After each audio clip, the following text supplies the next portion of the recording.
So প্রতি বছর এইচএসসিতে বা কলেজে ওঠার পরই স্টুডেন্টরা যেটা ফেস করে প্রবলেম ওটা হলো যে ম্যাথে তো এতগুলা বই আছে, তাই না? এতগুলা বইয়ের মধ্যে আমি আসলে পড়বো কোনটা? অ্যান্ড তুমি যদি ইঞ্জিনিয়ারিং অ্যাসপিরেন্ট হও, তুমি শুরু থেকে তো একটা কথা শুনছো যে কেতাবুদ্দিন স্যারের বইটা পড়তে হবে বা করতে হবে।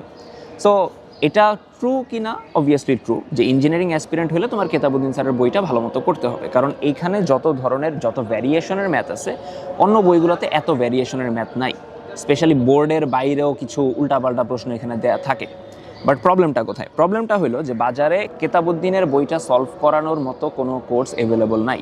হ্যাঁ, সবারই ম্যাথ কোর্স আছে, সব জায়গাতেই ম্যাথ করানো হইতেছে, বাট ওটা মিক্সড ওয়েতে সব বই থেকেই টাইপ ওয়াইজ ম্যাথ নেওয়ার পর করানো হইতেছে। বাট শুধুমাত্র কেতাবুদ্দিনের বইটাকে টাইপ ওয়াইজ ভাগ করে সলভ করা, এটা অন্য কোনো কোর্সে অ্যাভেলেবল নাই। সো এই প্রবলেমটা ফিক্স করার জন্য আমরা নিয়ে আসছি কেতাবুদ্দিন সলভ কোর্স, যেটা আমাদের একটা ট্রেডমার্ক কোর্স ছিল আগেও। সো এই বছর আমরা আরও নতুন করে এটা লঞ্চ করতেছি, যেখানে কেতাবুদ্দিন স্যারের বইয়ের প্রত্যেকটা ম্যাথ টাইপ ওয়াইজ ভাগ করে প্রত্যেক টাইপ থেকে ডিফারেন্ট ম্যাথ করে দেওয়া হয়েছে। সো তুমি যদি ইঞ্জিনিয়ারিং অ্যাসপিরেন্ট হও, তোমার যদি কেতাবুদ্দিন স্যারের বইটা একদম সুন্দর মতো সলভ করার প্রয়োজন হয়, তাহলে আজকে এনরোল হয়ে যাও, ডেসক্রিপশনে লিঙ্ক দেওয়া থাকবে।